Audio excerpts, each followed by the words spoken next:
सद्गुरु अपनी पुस्तक inner engineering a yogi's guide to joy में कहते हैं, हमारे जीवन की हर परेशानी का समाधान हमारे अंदर ही विराजमान है, जिसके लिए हमें अपनी इनर इंजीनियरिंग को बेहतर करना होगा। और इसी इनर इंजीनियरिंग के एकमात्र तरीके से हम खुशहाली को ढूंढ और महसूस कर सकते हैं। हमने चाहे जीवन में कुछ भी किया हो, चाहे वो कारोबार करना हो, जीवन साथी चुनना हो, परिवार को पालना हो या पैसे कमाना हो, उस हर चीज का अंतिम लक्ष्य सिर्फ खुशी पाना है। लेकिन हम अपने जीवन में कहीं उलझ गए हैं। हमने अपनी सोच को एक बंद कमरे की तरह बना दिया है, जहां हम ना कुछ नया आने देते हैं और ना अपनी पुरानी सोच को जाने देते हैं, जिसके कारण हम अपनी पुरानी सोच में उलझे रह जाते हैं। अब चाहे वो हमारी सोच हमारे समाज ने बनाई हो, हमारे आसपास के लोगों ने बनाई हो या चाहे हमने खुद बनाई हो, हम सब ने अपने जीवन को सिर्फ अपने स्वार्थ और आसक्ति को पूरा करने तक लाकर सीमित कर दिया है। सद्गुरु कहते हैं, अगर हम इस धरती पर किसी और जीव के रूप में पैदा हुए होते तो हमारी जरूरतें सिर्फ शारीरिक होती। उदाहरण के लिए जैसे एक कुत्ता या बिल्ली, जिनका पेट भर जाने पर वह शांति में हो जाते हैं, उनका वो दिन जीवन का सबसे शानदार दिन बन जाता है। यहाँ तक कि उन्हें कल की भी चिंता नहीं होती। उन्हें जब तक दोबारा भूख नहीं लगेगी तब तक वह चिंता से मुक्त रहेंगे।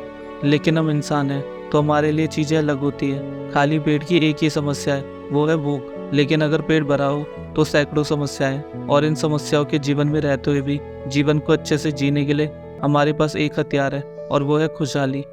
खुशहाली क्या है?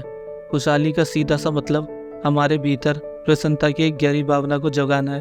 अगर आपका मन सुखद बन जाता है तो हम उसे शांति कहते हैं। अगर वह बहुत सुखद बन जाता है तो हम उसे खुशी कहते हैं। अगर आपकी भावना सुखद बनती है तो हम उसे प्रेम कहते हैं। अगर वह बहुत सुखद बन जाती है तो हम उसे करुणा कहते हैं। अगर आपकी जीवन ऊर्जा सुखद बनती है तो हम उसे आनंद कहते हैं। अगर वे बहुत सुखद बन जाती है तो हम उसे परमानंद कहते हैं। आप बस यही खोज रहे हैं, लेकिन अपने जीवन में आप कितनी बार पूरे दिन भर आनंद में रहे हैं, बिना एक पल की भी चिंता, बेचैनी, चिढ़ या तनाव के? कितनी बार आप 24 घंटे के लिए प्रसन्न और पूरे आनंद में रहे हैं? पिछली बार आपके साथ ऐसा कब हुआ था? कभी नहीं। ज्यादातर लोगों के लिए एक भी दिन ऐसा कभी नहीं बीता।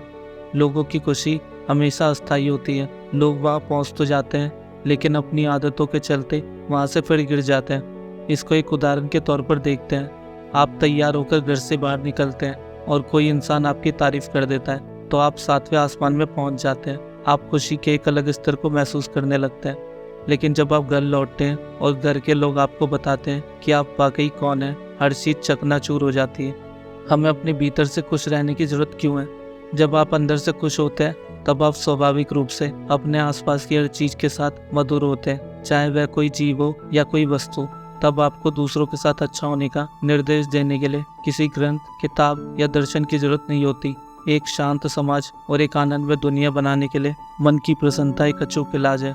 और साथ साथ जब आप अंदर से खुश होते हो तो वह खुशी आपके बाहर के जीवन में भी झलकती है, और आप दुनिया की किसी भी मुश्किल को आसानी से पार कर जाते हो। क्योंकि जब हम अंदर से खुश होते हैं तब हमारा शरीर और मन अपने सबसे बेहतर स्तर पर काम करता है। आप चाहे जीवन में जो कुछ भी कर रहे हो, खुशी ही एकमात्र लक्ष्य है। इसलिए खुश रहिए और जीवन में आगे बढ़ते रहिए।